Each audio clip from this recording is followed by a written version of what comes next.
उसी समय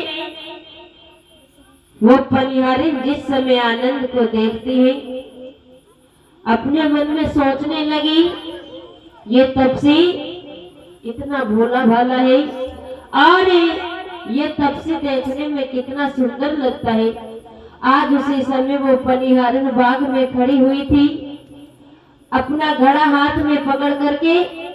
आज उसी समय आनंद उस पनिहारिन से कहने लगी, बहन पनिहारिन जाओ और तुम्हारे घर में तुम्हारे माँ पिता सोच रहे होंगे कि हमारी बेटी पनिहारिन अभी तक नहीं आई है, पानी भरने के लिए गई थी, कितनी देर हो गई है।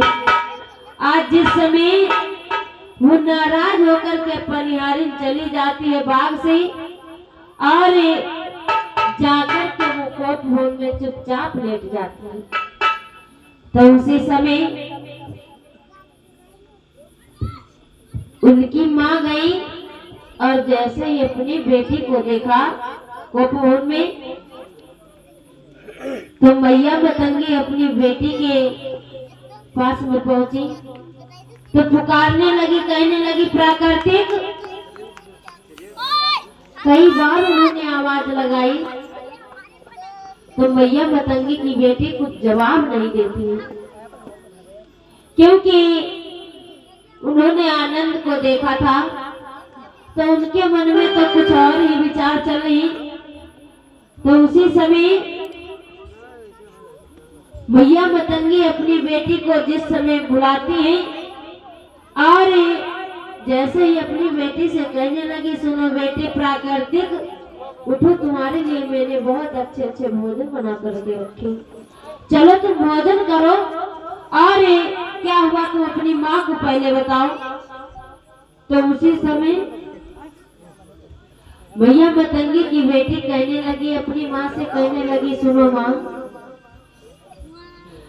अब तुम हमसे पूछ ही रही हो तो सुनो,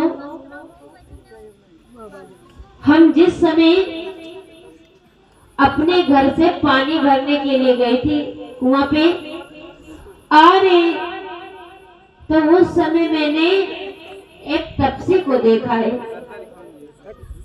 तो उनकी माँ कहने लगी, कौन था, जानती हो तुम? तो कहने लगी, हाँ माँ, उनका नाम आनंद था और वो भगवान बुद्ध के शिष्य हैं।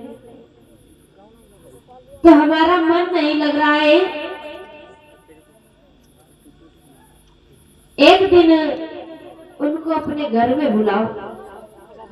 तो उसी समय मैया मतंगी अपनी बेटी को समझाने लगी, कहने लगी, प्राकृतिक कैसी बातें करती हो, अरे तुम पहले अपनी माँ के साथ में चलो भोजन करो।